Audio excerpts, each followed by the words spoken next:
బృందావనానికి శ్రీకృష్ణుడు రాయబారిగా ఉద్ధవుడిని పంపిస్తాడు. అవును, ఇలా ఉద్ధవుడినే ఎన్నుకోవటంలో ఆంతర్యం ఏమిటి? చాలా గొప్ప ఆంతర్యం ఉందమ్మా. ఉద్ధవుడు ఆ మధురా నగరంలో కూర్చుని ఉన్నప్పుడు కృష్ణ పరమాత్మను దర్శించడానికి వస్తాడు. కృష్ణ పరమాత్మ కంటి వెంట నీరు వస్తాయి. కృష్ణయ్య, నువ్వు కూడా దుఃఖపడుతున్నావా అడిగాడు. ఎందుకంటే దుఃఖమే లేనటువంటి వాడు కదా భగవంతుడు. ఆ కారణం చేత నీకు కూడా దుఃఖం ఉన్నదా అని అడిగాడు ఉద్ధవుడు.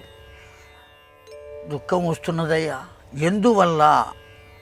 నా తల్లిదండ్రులు గుర్తుకొచ్చారయ్యా. ఎవరా తల్లిదండ్రులు? దేవకీదేవి, వసుదేవుడు మధురలోనే ఉన్నారు. ఎవరు గుర్తుకొచ్చారు అంటే నందరాజు, యశోద గుర్తుకొచ్చారు అని చెప్పాడు. ఎందుకు చెప్పాడు అంటే బృందావనం పంపటం కోసమే చెప్పాడు. ఎందుకు పంపాలి?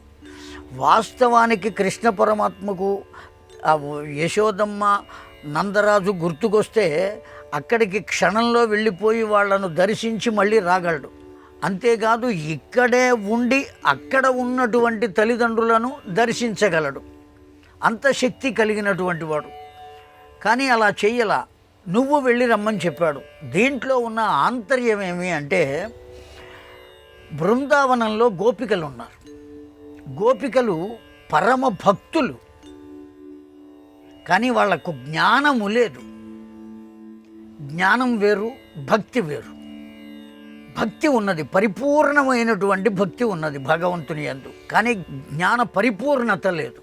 ఉద్ధవునకు జ్ఞాన పరిపూర్ణత ఉన్నది, కానీ గోపికలకు ఉన్నంత భక్తి లేదు ఉద్ధవునిలో.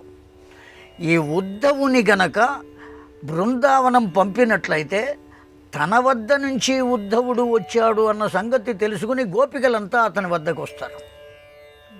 అతనితో సంభాషణ చేస్తారు. కేవల సంభాషణ మాత్రం చేత ఉద్ధవుని వద్ద ఉన్న జ్ఞానము గోపికలకు, గోపికల వద్ద ఉన్నటువంటి భక్తి ఉద్ధవునకు కలిగి ఇటు ఉద్ధవుడు అటు గోపికలు కూడా పరిపూర్ణముగా తరింపబడుదురు. ఈ ఉద్దేశంతోనే పంపించాడు.